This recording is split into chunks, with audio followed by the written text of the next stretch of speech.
Hi guys! Konnichiwa! We are in Tokyo today.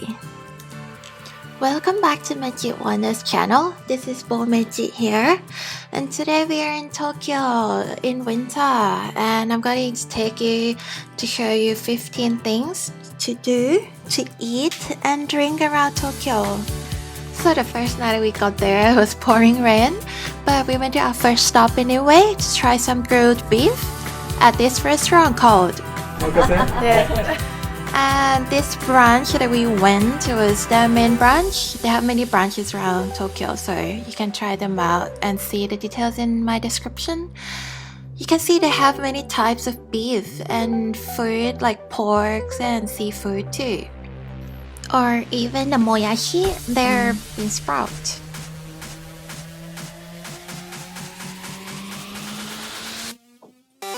So you have to be very careful with grilling all these precious beef. But they all look very tasty and they have all you can eat menu too. If you want to try several types, or you can try to order a la carte also if you don't want to eat too much. And every meal will end with this mochi ice cream and the hot tea. The staff were very friendly also. And after our first big meal, we went to this illumination in Shinjuku Southern Terrace. It's the area near the department store Takashimaya. In winter time, Tokyo would be decorated with all these lights around the city, and this Shinjuku Southern Terrace being one of the famous ones because it connects to the main train station, Shinjuku Station. So there, you can imagine there are a lot of people going through this station every day.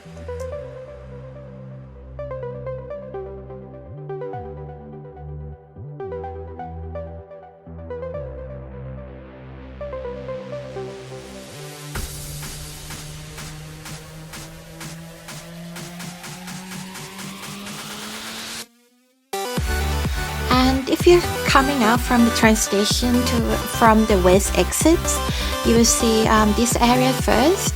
So they're decorated in smaller lights, not on the trees, with illuminated flowers decorations, and also a lot of Suica mascot.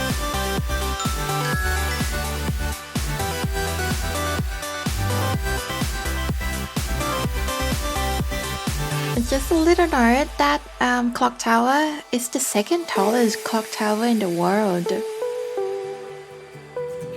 And next, for our number 3 of the list, we are at the Imperial Garden.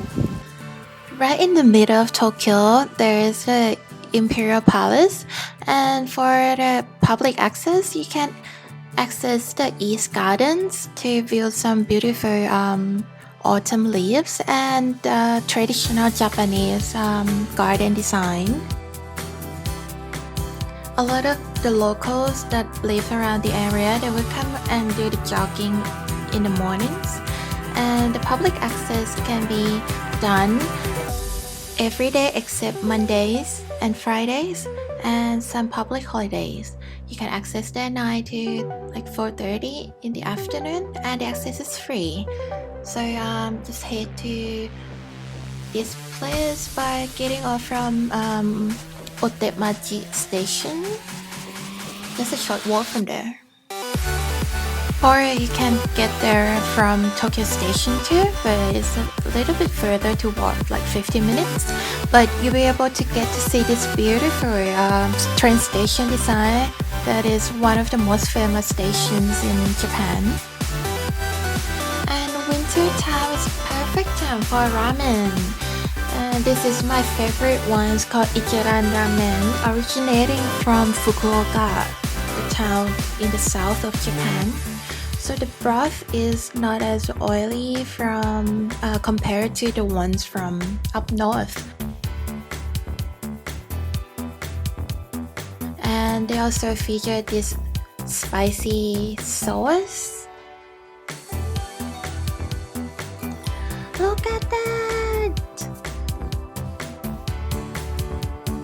Itadakimasu!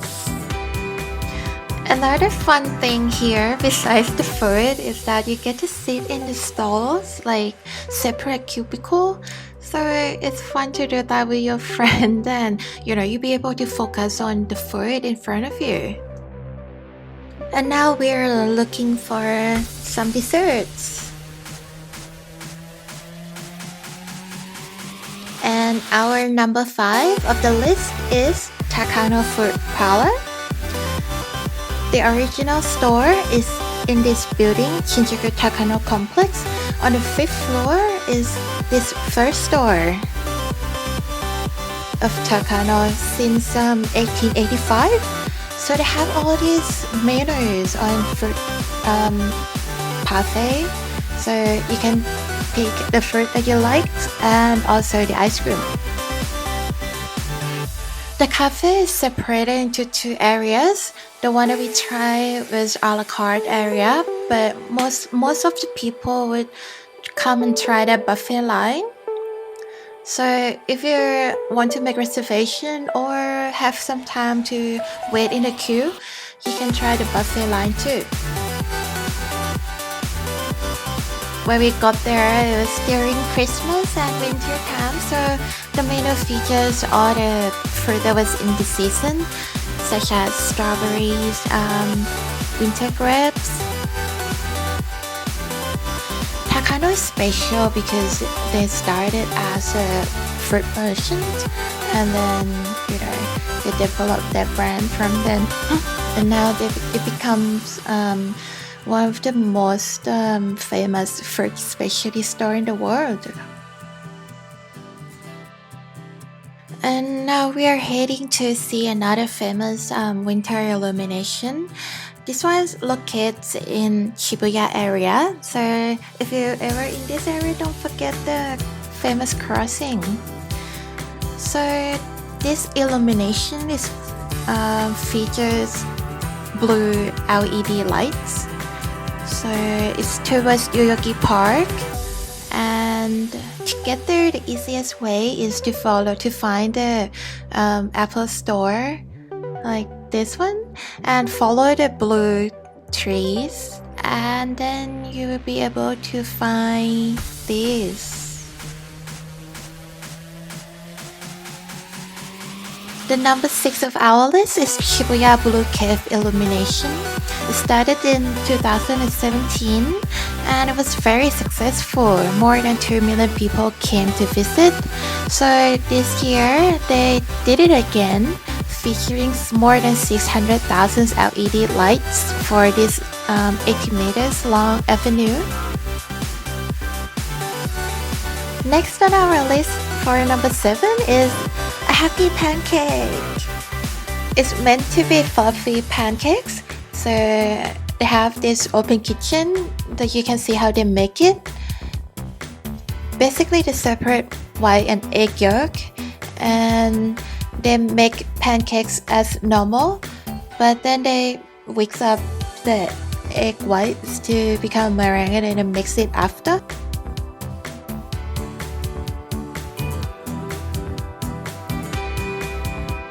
They have many menus, both savory and sweets menus.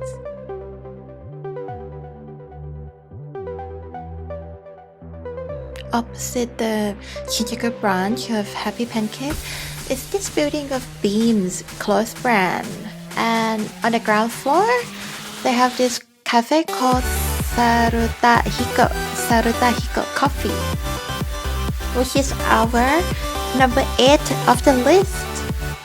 Sarutahiko Coffee is famous for their beans because they have their own roastery in Singapore.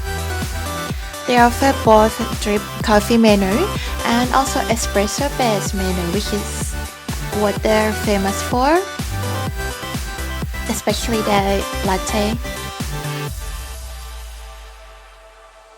They also have winter menus too, but we didn't get to try.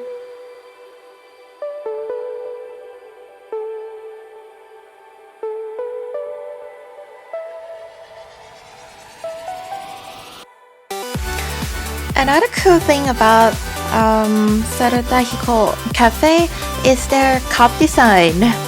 It's very cute. Originally from Ebisu area of Tokyo. This is their another design. Coffee cup. You can explore or wander around this Beams building too. They have 7 floors in total.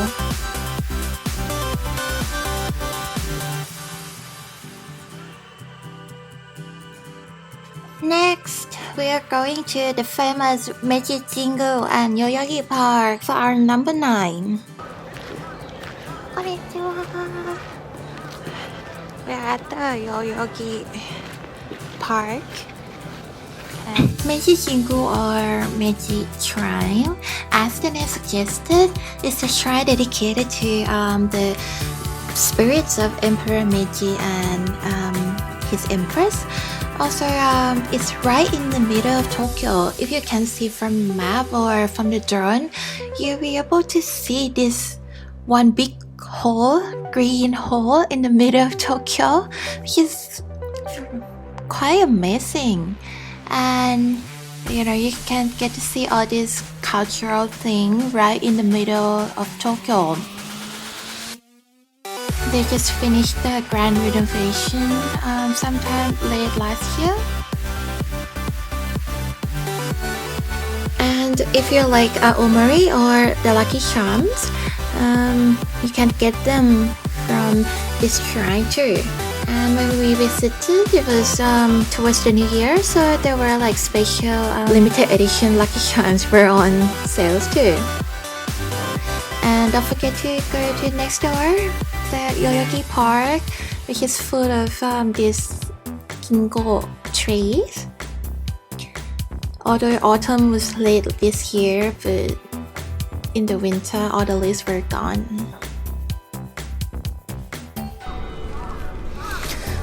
The ginkgo leaves are actually the symbol of Urasanke tea ceremony. So it's pretty sacred to the traditional Japanese culture. And also it's actually the symbol of the capital of Japan. So yeah, this is the tree of Tokyo.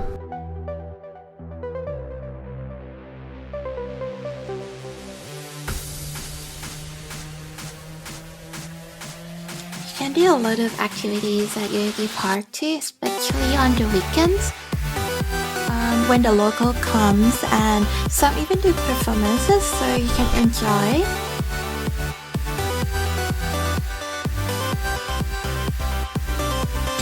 Our number 10 of the list is this sushi place called Midori Sushi. They have many branches around Tokyo, and besides that they're famous for sushi, they're also famous for the waiting time.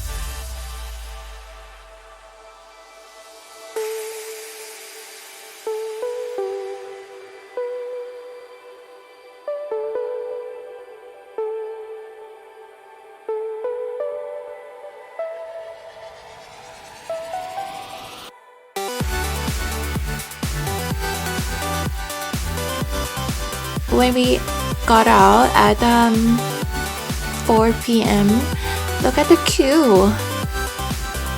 The people who were sitting also part of the queue too. And the next morning we made a quick stop at the famous Blue Bottle Cafe. Good coffee.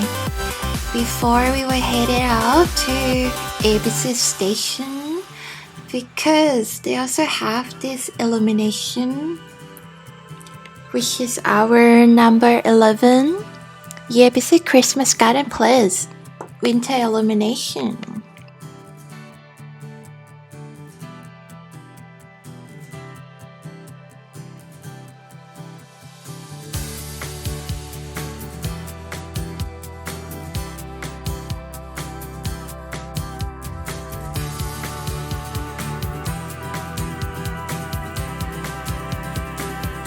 The special thing about Yebisu illumination is this grand Christmas tree, and also this.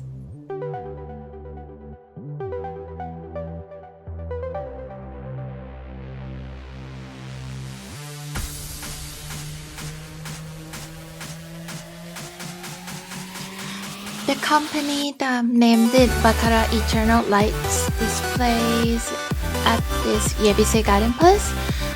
It is about 5 meters tall to 3 meters wide. It became the largest chandeliers in the world, having 250 lights, and this symbolizes the company establishment so far.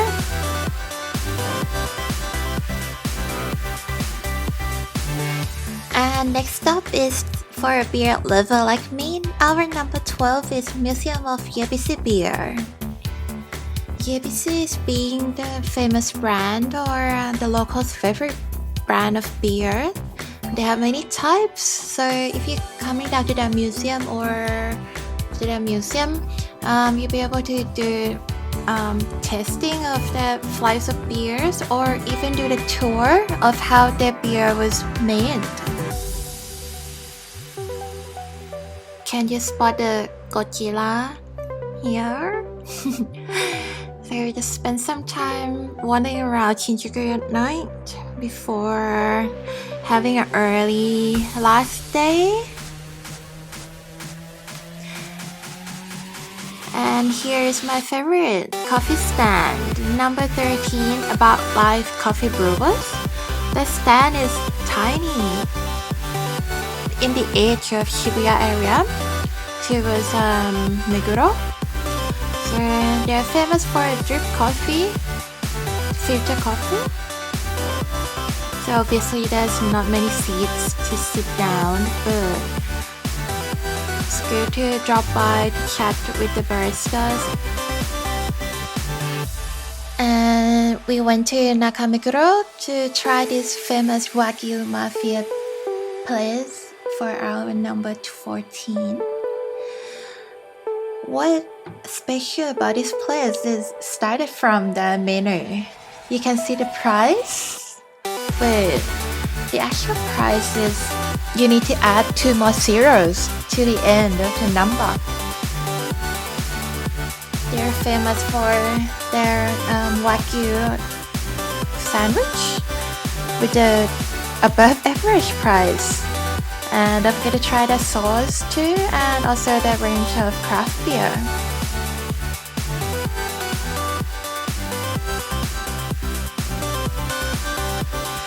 Nakameguro is a quiet and peaceful residential area full of quirky and cool shops and cafes.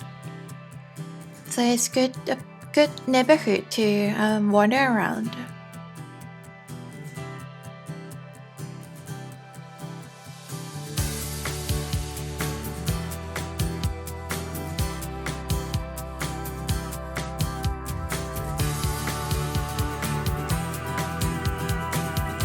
You'll be able to find some random cafe with beautiful decor and amazing coffee too.